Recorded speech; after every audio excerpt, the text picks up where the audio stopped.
Bienvenidos al podcast Entre Hormonas. Hormonas explicadas para la vida real. Yo soy la doctora Valeria Taylor. Y yo soy la doctora Marilú Sánchez Aldana. La información que compartimos en este podcast es únicamente con fines educativos.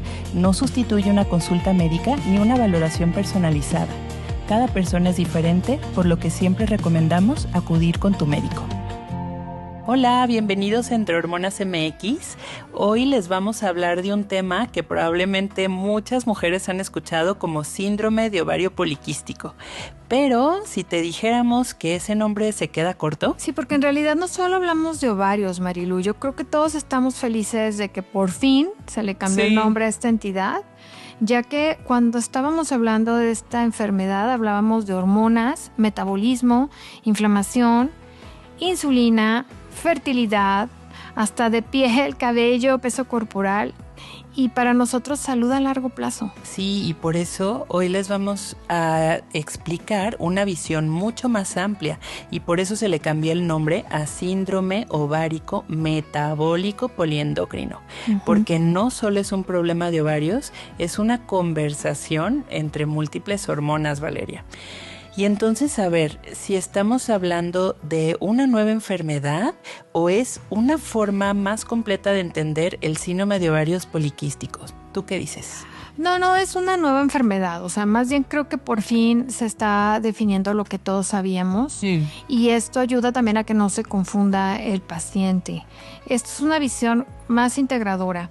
Tradicionalmente se le llamó síndrome de ovario poliquístico porque muchas pacientes presentaban ovarios con múltiples folículos pequeños. Pero también hay que decir la realidad, muchas pacientes no lo presentaban. Así es. Entonces, el problema pues no eran esos folículos, no eran esos quistes. Y muchas veces el paciente se quedaba enfrascado en eso. Es que ya se me habrán quitado los quistes y dure y dale con los quistes, cuando en realidad el problema real pues era mucho más allá del ovario y era difícil para nosotros explicarle. Importante señalar que esto también sucede en inglés, porque es el Polycystic Ovary Syndrome. Y esto en inglés es lo mismo. Entonces, todos los países que de habla pues anglosajones, claro, pues también estaban batallando con esto. Yo creo que si nomás hubiera sido América Latina, no se hubiera corregido, pero ándale que también les pasaba a ellos y en muchos congresos se hablaba desde hace años, yo me acuerdo, años, de que le estaban intentando cambiar hasta que lo lograron. Entonces, sí, total. ¿Qué puede involucrar? Pues miren, resistencia a la insulina, se alteran andrógenos, que como saben son estas hormonas masculinas que las mujeres también producimos. Hay disfunción ovulatoria, puede haber inflamación crónica de bajo grado, cambios metabólicos y algo que para nosotros es crucial, una mujer que le diagnosticamos esto, le estamos indicando que tiene mayor riesgo cardiovascular. Esto es, yo cuando les explico riesgo cardiovascular, yo les digo, todos tenemos posibilidad de infartarnos. Y el primer boleto para la rifa de infartos lo compramos a los 40, que es cuando somos interesantes. Pero no quiere decir que no puede ocurrir antes. Entonces, esto es algo de particular importancia cuando a una mujer le decimos que lo tiene. Alteraciones del sueño y salud mental. Pero a ver, Marilu, ¿por qué poliendocrino? Porque aquí van a participar varios sistemas hormonales. La verdad es que es algo complejo como para simplemente tener el nombre de síndrome de ovario poliquístico, ¿no? Y reducirlo solamente, como decías, a quistes ováricos. Pero entonces ya con este nuevo nombre ya también integramos a muchas glándulas. Número uno, pues bueno, a los ovarios, ¿no? En donde además de tal cual los quistes, también puede haber una ovulación irregular, que aquí hay que aclarar y por eso pues precisamente era como este énfasis de que no todos los quistes ováricos implican síndrome de ovario poliquístico, porque cualquier cosa que haga que la persona no ovule, ya con eso tiene quistes en los ovarios, ¿no? Desde un puro hipotiroidismo, así es, ¿no? O sea, prolactina alta, que ya tenemos ese par de capítulos, pero cualquier cosa que haga que no ovulemos, ya nos va a generar quistes en los ovarios. Pero entonces, bueno, aquí número uno, la primera glándula que está involucrada, el ovario. Número 2, el páncreas, porque también aquí vamos a hablar de cómo La resistencia a la insulina es muy frecuente en este síndrome, ¿verdad? Muy frecuente. Y pues también tiene que ver con esta insulina elevada inicialmente, pero que para tratar de mantener la glucosa normal, pero que conforme van pasando los años, después ese páncreas se va como agotando y ya después puede venir hasta la diabetes. Entonces nosotros como endocrinólogas estamos pensando hasta en eso, ¿no? En este tipo de y no pacientes. sé si te pasa, pero cuando llega uno a este punto de explicar resistencia a la insulina, todo se vuelve más complicado, porque no logran entender los pacientes y a veces viene esta decepción de ¿y cuándo se me va a quitar?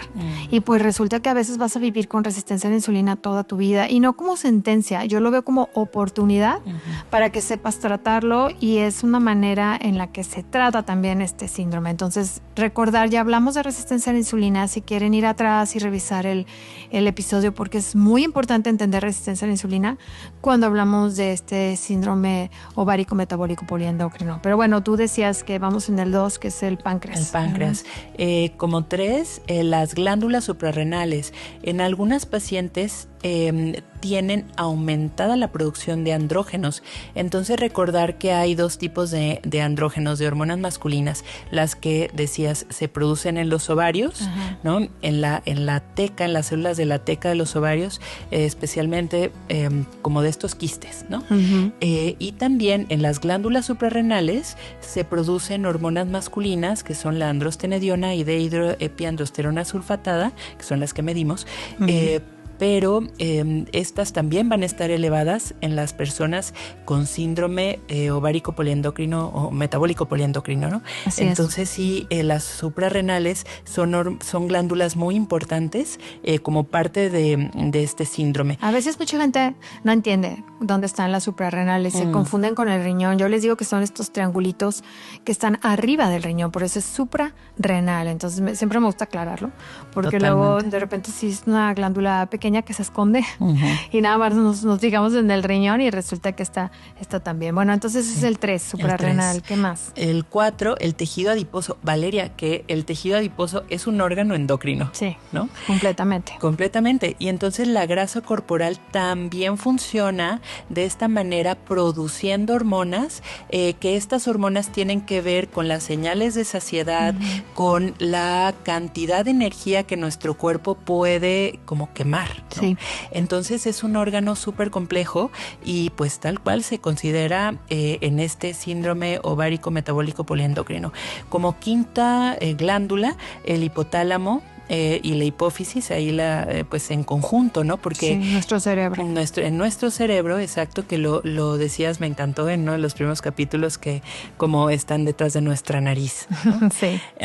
Y estas glándulas son importantísimas porque prácticamente son las que le dicen al ovario cuándo ovular.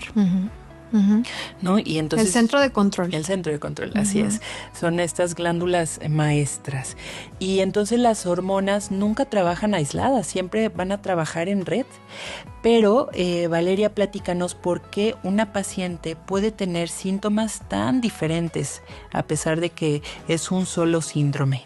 Porque son fenotipos, es decir, hay muchas diferentes caras de la enfermedad y le hemos llamado así fenotipos. Otra manera de explicarlo es que es un espectro, algo así como el autismo, que puede ser completamente diferente uno que otro, pero es autismo así tal cual. Y hay definidos 4 fenotipos que se los voy a comentar. El primero sería el más clásico, en donde la mujer llega y hay hiperandrogenismo. Hiperandrogenismo para el endocrinólogo es que ella refiere acné, hirsutismo, o sea que le sale vellito en zonas donde no debe de salir, como arriba del bigote, mentón, en las mamas o en el vientre bajo, o que se le está cayendo el pelo. O sea, cuando dicen se me está cayendo el pelo, voy con mi endocrino, pues no, o sea, nosotros no vamos a tratar como tal caída de pelo, pero resulta que sí puede haber un tema de hiperandrogenismo. Eso es como nuestro trabajo, saber si hay esta causa hormonal de fondo. Entonces, ¿qué vas a decir? No, nada más como específicamente la caída de pelo es en donde se les cae a los hombres. Exacto, ¿verdad? Sí. Y el vello que sale, que describes, es también en zonas donde las mujeres sale a los hombres. Exactamente, que no tendríamos las mujeres, que son para los los hombres, ¿no? Entonces nada más como aclarar eso. Gracias, sí, claro que sí. Y entonces en el clásico pues sí tenemos esto, también tenemos la disfunción ovulatoria y también tenemos los quistes. Entonces ahora sí que esta paciente tiene todo. Todo. Entonces esta sería la clásica, ¿no? Sí. Y eso sería pues muy sencillo, pero resulta que no es la única cara que hay. Tenemos también el clásico no poliquístico. Aquí sí tenemos esa mujer que se queja de hiperandrogenismo, pero resulta que no tiene quistes, solamente está con anovulación o alteraciones menstruales. Esa sería también una de las más comunes y hay algunos médicos que también la consideran como clásica, pero bueno, le diríamos que es la tipo B. Luego está la tipo C, que es la mujer que ovula, o sea, sí puede tener hirsutismo, caída de pelo, etcétera, todo lo que dijimos, pero resulta que no hay disfunción ovulatoria, es una mujer que hasta se puede embarazar. Lo que sí es que sí puede tener quistes en los ovarios, entonces por eso es que lo de los quistes en los ovarios no orienta, Marilu. Así es. Y bueno, finalmente está la última, que es la no hiperandrogénica, es decir, esa paciente que no se le cae el pelo, no trae acné, no trae hirsutismo, pero sí tiene disfunción ovulatoria, es decir, puede dar temas de fertilidad o alteraciones menstruales y sí tiene quistes en los ovarios. Entonces, ahora sí que para hacerlo más fácil o más complicado, lo tenemos así clasificado y como ustedes pueden imaginarse, el tratamiento es completamente distinto a veces para una paciente que para otra. Sí, porque esto de los fenotipos que bien mencionas, creo que aquí también hay que reconocer que tienen diferentes riesgos, ¿no? Sí. Entonces, por ejemplo, en los fenotipos A y B, pues tienen mayor riesgo también de resistencia a la insulina, mayor prevalencia de obesidad visceral, mayor perfil como cardiometabólico, ¿no? O sea, mayor riesgo de tener diabetes, ¿no? Ajá, y enfermedades cardiovasculares. Sí, así exacto. Es. Valeria, y creo que algo aquí importante mencionar es cuál es la relevancia de clasificarlo por fenotipos. Y entonces el fenotipo A y B son los fenotipos que más riesgo hay de resistencia, tienen de resistencia a la insulina, mayor prevalencia de obesidad y peor perfil cardiometabólico. Esto que ya decías del riesgo de tener infartos y embolias, ¿no? Correcto. Y entonces esto también, lo que también mencionabas, ¿no? ¿Cómo va a ser diferente el tratamiento de los diferentes fenotipos? Y entonces si una persona tiene más riesgo de tener resistencia a la insulina, prediabetes, diabetes, de tener obesidad y de enfermedades cardiovasculares, pues ahí el tipo de tratamiento pues va a ser muy, muy específico, ¿no? Algo que nos cubra las tres cosas, ¿no? Sí, es por eso que, como decíamos, una paciente puede tener un tratamiento que le funciona y otra puede tener otro totalmente diferente y lo hablaremos pues más adelante. Y bueno, Marilu, otra cosa que es importante aclarar, ¿todas las mujeres con síndrome ovárico metabólico poliendocrino tienen sobrepeso u obesidad?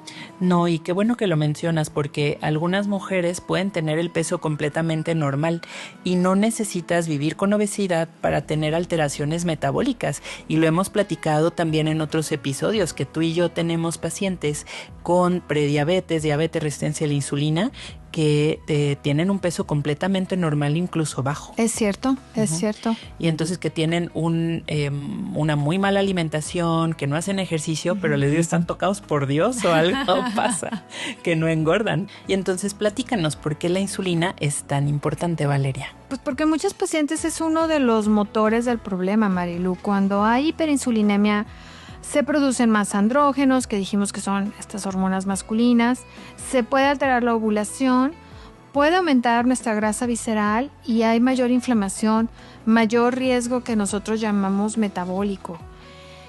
Esto puede perpetuar el círculo, entonces no es solamente, subí de peso, es que muchas veces el cuerpo no está fallando, está respondiendo a una alteración hormonal pues más bien compleja. Entonces, ¿debemos preocuparnos aunque la paciente no quiera embarazarse? Sí, esto es importante porque muchas veces cuando una paciente se da cuenta de que tiene síndrome ovárico metabólico poliendocrino, es porque precisamente está buscando embarazarse. Sí. Y esto es algo que también nos preocupa a los endocrinólogos en el sentido de que pues también el tratamiento va a ser diferente, ¿no? Cuando alguien busca embarazarse, podemos dar inductores de ovulación y tal, pero aunque la persona no se quiera embarazar, de todos modos, pues tú y yo estamos pensando en esto de la resistencia a la insulina, la prediabetes, diabetes, problemas en los lípidos, por ejemplo, elevación de triglicéridos, disminución de HDL, que es el colesterol bueno, más si alguien no hace ejercicio, ¿no? También elevación del colesterol malo, del LDL, hígado graso, que se le suba la presión, apnea del sueño, aumento del riesgo cardiovascular, ansiedad, depresión, todas las alteraciones también en el endometrio, porque ¿qué pasa si una persona no regla, ¿no? Sí, porque a veces dicen, así déjeme, ¿verdad? Ay, sí, no tengo problema. Sí. Y también la otra es que me estaba riendo porque a veces van las pacientes porque se les está cayendo el pelo o tienen acné y las mandaron y bueno, salen con este tema tan completo y dicen, oiga, yo solamente venía por el acné, ¿no? Y resulta que usted me dijo que me puede dar diabetes y resistencia a la insulina y todo lo demás. Pero más bien, como yo les comento a los pacientes, es un área de oportunidad. Si se trata correctamente, pues les va a ir bien. O sea, una enfermedad escondida que no se conoce, pues es así y hay que tenerle cuidado, ¿no? Porque va a llegar a sus desenlaces, que es lo que tú comentabas y queremos evitar. Sí, algo que me encantaba que decías en el episodio de resistencia a la insulina, ¿no? Es el inicio del mal, ¿o qué sí, el origen del mal. El origen del mal. Que la realidad es el origen del mal y uno ve todo lo que puede ocasionar y el paciente a veces no. Entonces sí es muy importante que estén informados, sí, porque eso es empoderar al paciente. Es la mejor manera de tratar estas enfermedades metabólicas. No es a través de un medicamento nada más. Ya me decía una paciente, doctora, estoy escuchando su podcast, ya me quedó claro que tengo que hacer ejercicio. Y es que en cada episodio lo decimos, ¿no? Sí. Entonces... Sí, exactamente. Y otra cosa, también por eso tocó el tema de lo que hablabas en resistencia a la insulina, que también me encantó lo que dijiste. A nosotros nos da gusto. Sí. ¿Y cómo un paciente va a pensar que tener resistencia a la insulina está bien? Pero a ti y a mí nos da gusto porque... Es tratable. Es tratable. Sí. Y estamos previniendo muchas otras cosas. Sí. Y entonces, Valeria, platícanos cómo se diagnostica. Pues miren, escuchen bien, no solamente con un ultrasonido, ¿no? Porque a veces llegan, aquí están mis quistes. No, es una evaluación integral porque se manejan criterios y se tienen que tener por lo menos 2 de 3 criterios. Esto es que exista la anovulación, que tenga un hiperandrogenismo, como decíamos ahorita, las características clínicas. Y pueden ser clínicas nada más, porque bioquímicamente hablando, ya decía el doctor Ulloa, ¿no? Que sí, es uno de los doctores más reconocidos para salud reproductiva para nosotros de endocrino, pero él decía, si alguien tiene testosterona alta, búsquenle un tumor. Bueno, en cuanto a las mujeres, porque realmente casi nunca encontramos en el laboratorio testosterona elevada.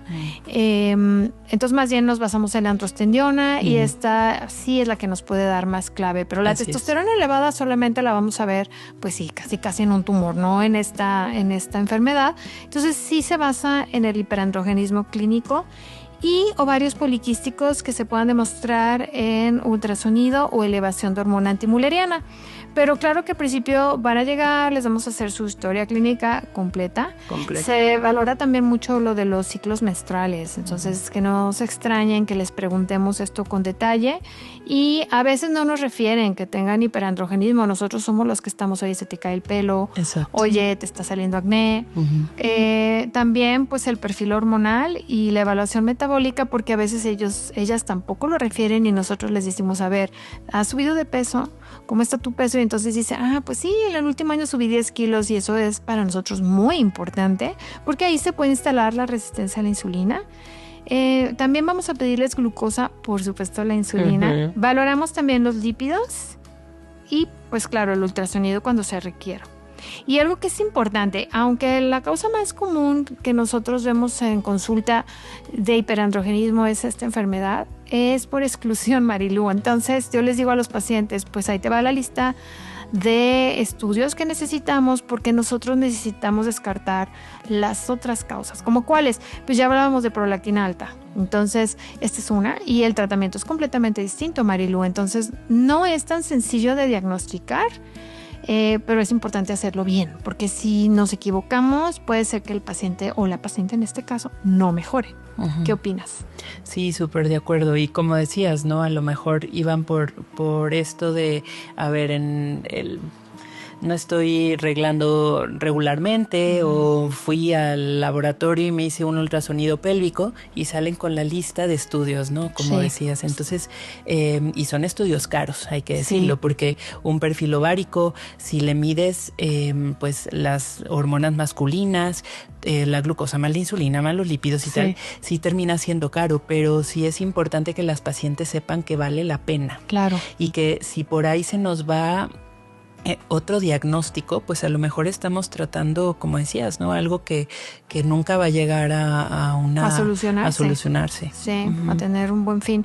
Bueno, también existen los paquetes. Entonces a mí me ha tocado que les juntan paquetes y entonces ya no sale tan caro, pero bueno, tienes razón, no va a ser un estudio 2 o es una lista, ¿no? Y siempre las hormonas masculinas también medirlas en el segundo o tercer día del ciclo, así como el perfil ovárico. Eso es súper importante. Ahora, la mujer que no está menstruando, pues en cualquier día. Así es. También otra cosa es que deben de estar vírgenes de tratamiento, porque a veces ya llegan con algún método anticonceptivo, pues no, ahí no se va a poder valorar algunas cosas. A lo mejor el metabólico sí, pero el ovárico pues no. Y bueno, en resumidas cuentas, no todo ovario poliquístico es síndrome y no todo síndrome necesita los quistes visibles. ¿Se cura, Marilu? Aquí la mala noticia es que no podemos darles un sí, que a todos nos encantaría escuchar. Sí. Entonces es un síndrome que puede controlarse muy bien, ¿no? Y entonces el manejo es desde la nutrición individualizada, que aquí es importante no someternos a estas dietas súper estrictas y lograr o querer bajar un montón de kilos, sino es una nutrición equilibrada, ¿no? Es lo mejor. Y también ejercicio de fuerza y ejercicio aeróbico. Esta combinación pues ha demostrado que es la mejor, ¿no? Sí, de acuerdo. También, ya lo hemos comentado en episodios anteriores, el sueño. Es importante también dormir bien, esto va a bajar las hormonas del estrés y también, tal cual, el manejo del estrés, la reducción de inflamación metabólica, esto pues lo logramos con todo lo que estamos platicando y podemos darle tratamiento hormonal de acuerdo con el caso, sensibilizadores a la insulina, por ejemplo, aquí podemos utilizar, Valeria, como tú, ¿cuáles usas como tratamientos? Pues la consentida. La verdad es que sí les doy metformina.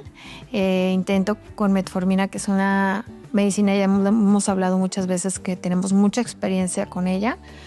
Tenemos casi 70 años usándola, entonces es muy segura, pero también es de difícil tolerancia, aunque la iniciemos despacito, entonces pues hay veces que no funciona metformina y podemos utilizar muchos otros sensibilizantes a la insulina. Otros de los que se utilizan es, por ejemplo, la pioglitazona. La pioglitazona sí la llego a utilizar, pero yo no es mi favorita porque puede hacer que suba de peso el paciente y aunque se ve que no es grasa como tal lo que suben, pues sí buscamos pues que el paciente pierda peso cuando se requiere, entonces hay que apoyarlas. Pero también están estos nuevos medicamentos como semaglutide, tirzepatide, que hay estudios al respecto y les va muy bien a los pacientes con dosis chiquitas. Entonces también tengo pacientes que ese ha sido el medicamento con el que nos quedamos porque les va muy bien. No a veces mujeres con obesidad, a veces son mujeres delgadas, como decíamos en este fenotipo, en donde no se requiere bajar de peso, pero que en dosis pequeña, como son moléculas que están trabajando en todo nuestro cuerpo, en todas nuestras células prácticamente, pues llegan a beneficiar a tal grado a la paciente que prácticamente se restablece su ciclo sin utilizar hormonales. Entonces es una cosa maravillosa. Y bueno, si quieres comentar tú otros. Pues en tratamientos de la glucosa e insulina, la verdad es que yo también utilizo mucho eso. Y también eso me refería, no hace rato que mencionaba que pues a lo mejor con un pájaro matas... ¿No qué? Con un tiro matas varios pájaros. 2 pájaros de un tiro o 3. Sí. Oye, pero por ejemplo los inhibidores de P4 los utilizas. Híjole, yo la verdad es que aquí no. A lo mejor pudiera llegar a utilizar un inhibidor de SGLT2, pero pues no le vería tanto caso, ¿no? Porque también aquí, o sea, digo, a ver, si la persona ya tiene diabetes, pues o prediabetes. Claro, o prediabetes, ¿no? O sea, por ejemplo, en prediabetes, más cuando hay intolerancia a carbohidratos, ¿no? Que después de las comidas se sube mucho la glucosa, pues bueno, ahí a lo mejor creo que pudiera caber, pero pues no, en realidad no son los favoritos. Los favoritos aquí, ¿no? Y Valeria, ¿qué utilizas tú como tratamiento hormonal? Pues miren, en el tratamiento hormonal es importante recordar que algunos fenotipos cursan con hiperandrogenismo. Entonces, a veces la pregunta de las pacientes es ¿por qué es diferente un tratamiento anticonceptivo a otro, ¿no? Entonces, ¿y cuándo se necesita el tratamiento anticonceptivo y cuándo no? Entonces, la respuesta es, si la paciente tiene menorrea, o sea, si no está menstruando, sí tenemos que hacer que menstrue. Porque si no, sí estamos dando un riesgo al endometrio, como tú lo comentabas, y que puede dar, pues, incluso cáncer. Cáncer a largo plazo. Cáncer de endometrio, pero a muy largo plazo, o sea, sí, estamos hablando de 20 años, ¿no? Quizá.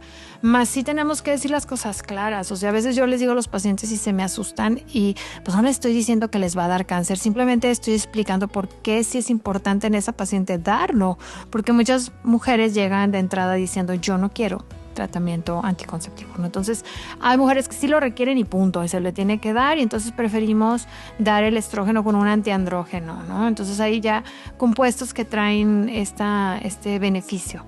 Otro sería nada más utilizar el antiandrógeno como tal, y esto se utiliza en mujeres pues que están menstruando, que no tenemos que darles como tal un tratamiento anticonceptivo, ¿no?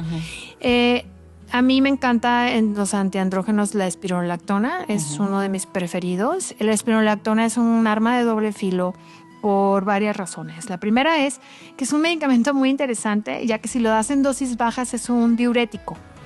Tenemos que dar por lo menos 100 miligramos para que actúe como antiandrógeno, y de ahí podemos elevarlo a más, ¿no? Para no dar dosis. Pero el tema es que muchos médicos dicen, ay no, vamos a empezar despacito, y me he topado con mujeres que llegan con 25, 50 miligramos y pues eso no sirve para nada. No, bueno, sí sirve para orinar. Para orinar. Pero no sirve como antiandrógeno. Ese es el tema cómico, ¿no? Pero bueno, es informativo para los que nos escuchan, porque también me han comentado que médicos escuchan el podcast. No tengan miedo de dar la espironolactona, como es, porque si no, no va a funcionar.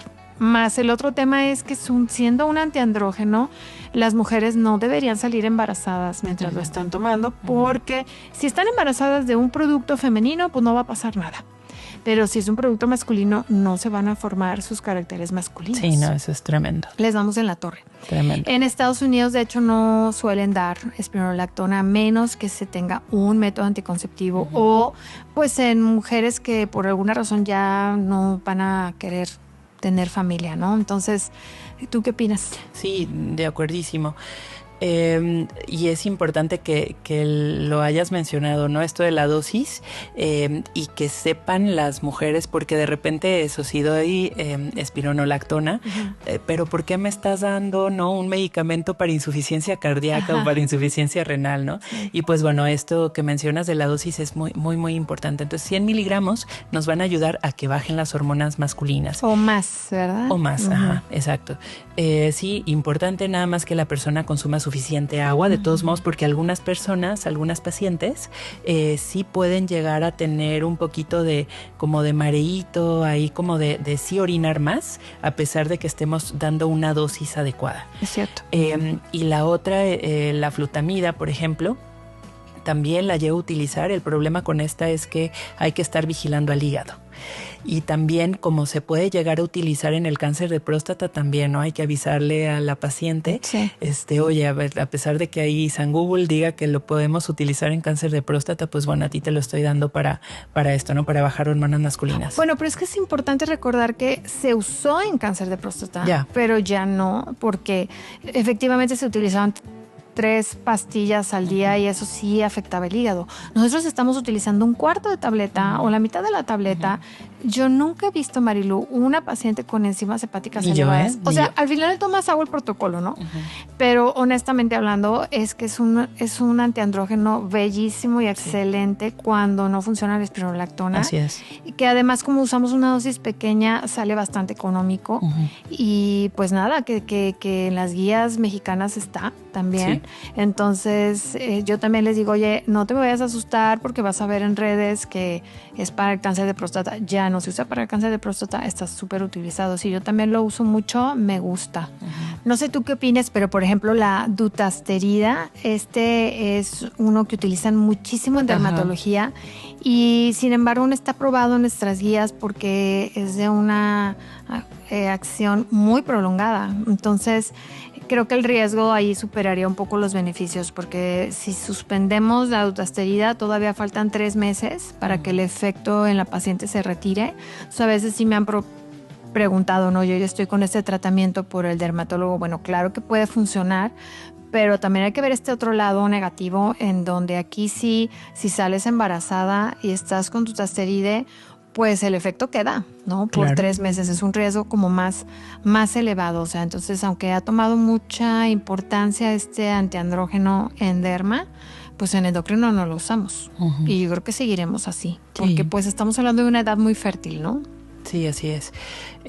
Y también recordar que utilizando estos medicamentos ya va a haber más, incluso más posibilidades de que se ovule. Exacto, de que se embarace la persona. De que se embarace la persona. Entonces sí hay que ser súper claras con esto. Sí.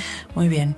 Y sí, lo que decías de los anticonceptivos, ¿no? Este tipo de anticonceptivos específicamente, hay un montón, pero específicamente que la progestina, que la parte de progesterona que trae, que sí sea antiandrógeno, porque de repente me llegan pacientes que están tomando levonorgestrel, que es una progestina que sube las hormonas masculinas.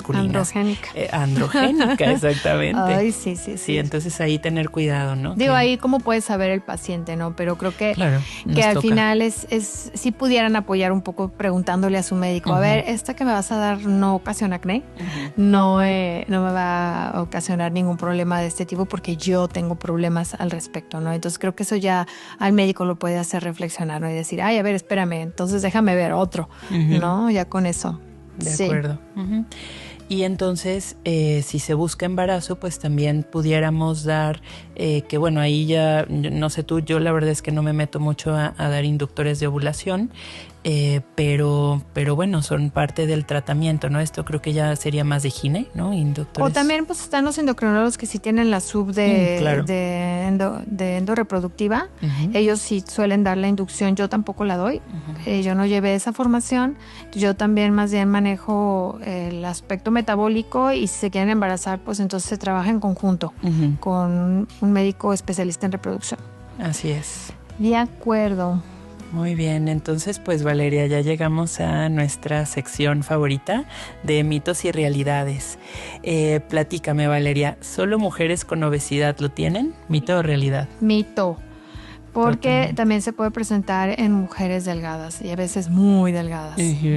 A ver, otro, Marilu. Si hay quistes, hay síndrome metabólico poliendocrino, ¿mito o realidad? No, pues no necesariamente. Ya como decías, en los fenotipos puede haber personas que no tengan quistes, entonces no es decir así como que ya me hice un ultrasonido ovárico, no tengo quistes, entonces no tengo síndrome ovárico metabólico poliendocrino. Que quede bien claro, ¿verdad?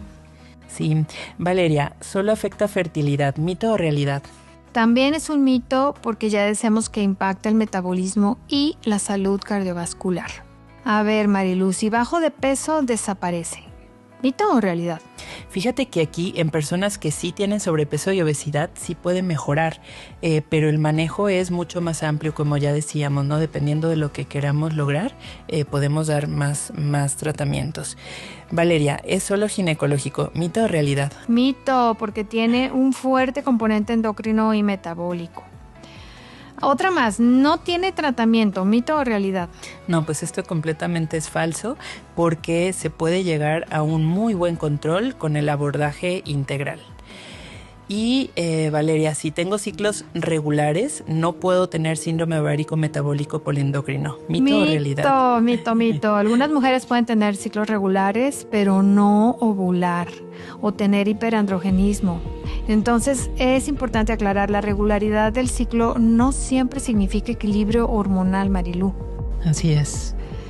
Bueno, pues estamos llegando al final de este episodio. Quizá el nombre de síndrome de ovario poliquístico nos ayudó durante años o nos confundió durante años.